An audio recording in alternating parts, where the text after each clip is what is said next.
thank organizers to give us an opportunity to share some thoughts in the area of healthcare.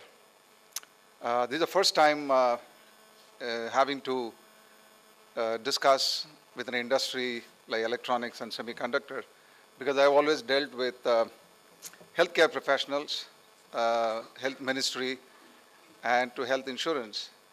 But however, I've had a chance to interface with companies which they work with us on a global basis in developing products in the area of healthcare, like TCS and HCLs and various companies which work with us on a global basis.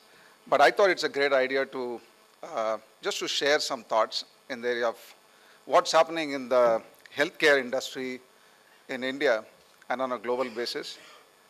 The reason why it's so important in today's context is that I think there is a big revolution that's happening in the area of healthcare. For quite some time, healthcare in India has always been, like, I guess it's much more than education in terms of being left behind. Because as a country, we always focused on communicable diseases, and which is more or less has had a set protocols, patterns of managing these diseases. But however, the disease profile is changing so rapidly with the economic change that is coming in a big way in the last 6 to 7 years. That's going to put a huge pressure on the country in terms of the disease burden that's going to have a big impact. And what I will do is that I will try to give you, because I've been working with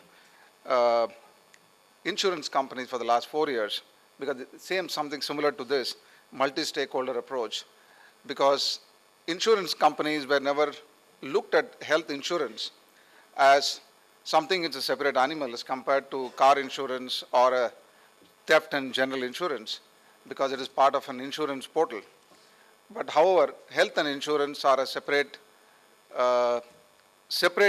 subject on its own. So I worked with CII and leading that, and we came up with a good understanding of what we need to do in providing financial access.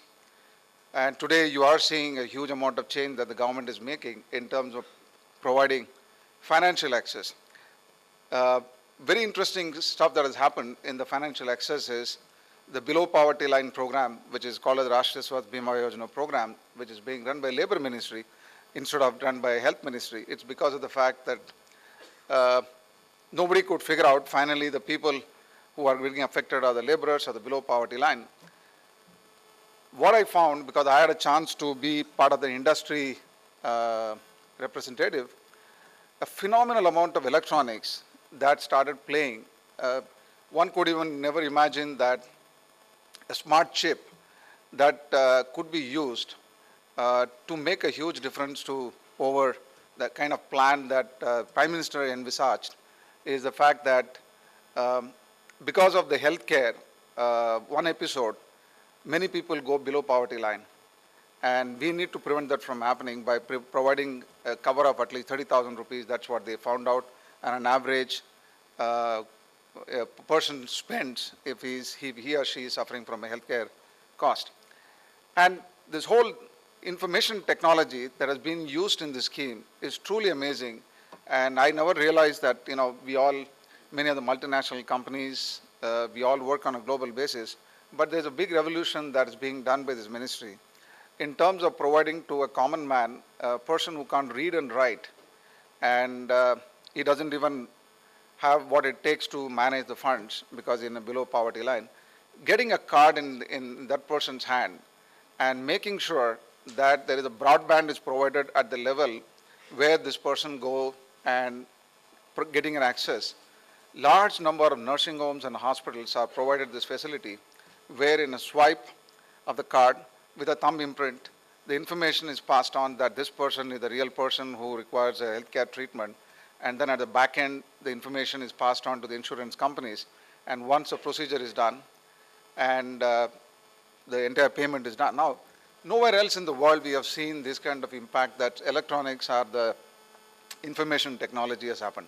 Now, we are trying to now do it to the metro towns, the technology, the kind of stuff that has happened at the below poverty line. So one of the things that I would like to raise here is that electronics and technology that we are talking about actually truly make a huge difference to the common man rather than to, I would say, the people who have an access to better things in life. That's one great example that what we call the disruptive innovation that's happening in the area of healthcare.